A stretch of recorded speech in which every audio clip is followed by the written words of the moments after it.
అందరికీ వందనాలు. ముందుగా దేవుడు నాకు ఈ అవకాశం ఇచ్చినందుకు దేవునికి వందనాలు చెల్లించుకుంటున్నాను. ఒకసారి 5వ మాటను చదువుకుందాం. యోహాను సువార్త 19వ అధ్యాయము 28వ వచనం. అటు తర్వాత సమస్తమును అప్పటికే సమస్తమైనదని యేసు ఎరిగి లేఖనము నెరవేరినట్లు నేను చెప్పుకొనుచున్నాను. నేను ఏమి నెరవేరినట్లు? లేఖనము నెరవేరినట్లు. అటు తర్వాత దేవాది దేవుడు యేసు ప్రభుల ద్వారా దేని నిమిత్తమును ఈ భూమిపై పంపి ఆయన చిత్తానుసారంగా జరిగించాలని అనుకున్నాడో, ఎవరి చిత్తానుసారంగా జరిగించాలని అనుకున్నాడో? తండ్రి అయిన దేవుని చిత్తానుసారంగా జరిగించాలని, యేసుక్రీస్తు వారి ద్వారా జరిగించాలని తండ్రి అనుకున్నాడు. అదే జరిగించి పాపులను రక్షించి కాపాడి లేఖనాలను నెరవేర్చే రీతిని మనము చూడగలం. ఆయన ఏ నిమిత్తమును యేసు ప్రభుల వారిని ఈ భూమిపై పంపాడో అదే రీతిగా ఆయన తన బాధ్యతను నెరవేర్చుకున్నాడు. ఎవరు? యేసు ప్రభుల వారు మన కోసము ఈ లోకానికి వచ్చి ఎన్నో పాపాలు మనం చేసిన మన కోసం దేవుడు తన ప్రాణాన్ని విడిచాడు సిలువలో. అది మనం ఒకసారి గమనించుకోవాలి. ఏది కూడా అకస్మాత్తుగా, సడన్ గా, అకాలంగా రాలేదు, జరగలేదు. అంటే లేఖనంలో నెరవేర్చిన రీతిని బట్టే అన్ని జరిగినాయి. అంతేకాని జరుగుతుందిలే, జరగబోతుందిలే అన్నట్టుగా జరగలేదు. ఏది కూడా తండ్రి ఎలా మనకి లేఖనంలో నెరవేర్చాడో అట్టి రీతిగానే యేసు ప్రభుల వారి ద్వారా జరిగించారు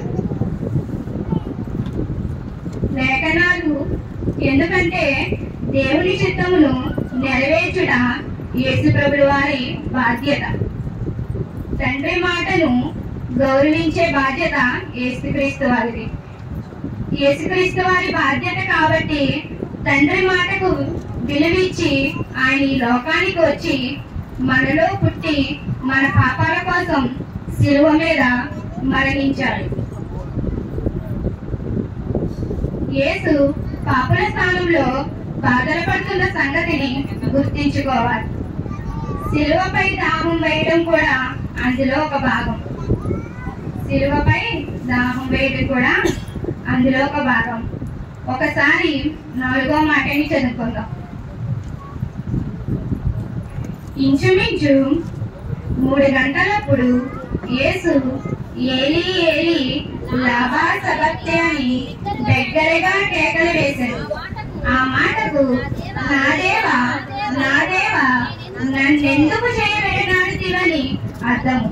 ఇప్పుడు 4వ మాటలో తండ్రి యేసుక్రీస్తు వారి చెయ్యి విడిచిన తరువాత యేసు దాహము కొనుచున్నాడు. ఇప్పుడు సిలువలో 4వ మాటలో తండ్రి దేవుని చేతిని విడిచిన తరువాత ఆయన దాహం కొనుచున్నాడు. అదే మనం ఒకసారి గమనించుకోవాలి. విశ్వాసమైన మన కొరకు జీవజలాలు దొరకాలని ఆయన తాపత్రయం పడుతున్నాడు.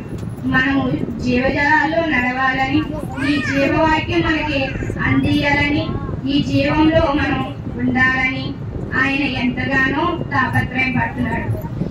ప్రకటన గ్రంథం ఒకసారి తీద్దాం.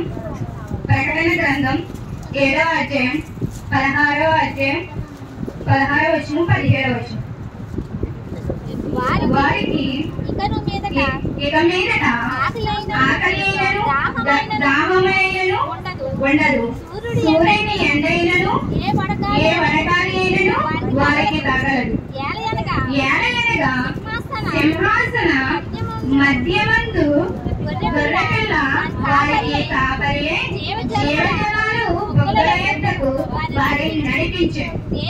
దేవుడు వారి కనుల నుండి ప్రతి భాష బిందువు తుడిచివేయను. ఇక్కడ ఎవరు మనకి తోడై ఉన్నాడు? యేసుక్రీస్తు మనకు తోడై ఉన్నాడు. తండ్రి ఏ రీతిగా లేఖనంలో నెరవేర్చిన రీతిని యేసుక్రీస్తు వారు ఎలాగా ఆలకించి ఎంత జాగ్రత్తగా ఉన్నాడో అదే రీతిగా దేవుడు ఈ జీవగ్రంథంలో మన కొరకు రాయించబడిన మాటల ప్రకారంగా మనము కూడా అట్టి రీతిగానే బ్రతకాలని దేవుడు కోరుచున్నాడు. మనకి ఆయన తోడుగాను నీడగాను ఉన్నాడు. మనకి ఎన్నడూ ఎండైనను వడగాలి అయినను తగలదు. అదే మాట్లాడుచున్నాడు ఇక్కడ. మన కన్నీటిని తుడిచే దేవుడు కూడా ఆయనే. మనకి దేవుని మాటల్లో దేవునిలో ఉంటే మనకి ఎన్నడూ కన్నీరు రాదు. దేవుడు మనకి ఈ మాటలు చెప్పుచున్నాడు. యేసు ప్రభుల వారి దప్పిక. ఈ 5వ మాట యేసుక్రీస్తు వారి దప్పిక కోసం దేవుడు ఇచ్చిన మాటలు దీవించును గాక.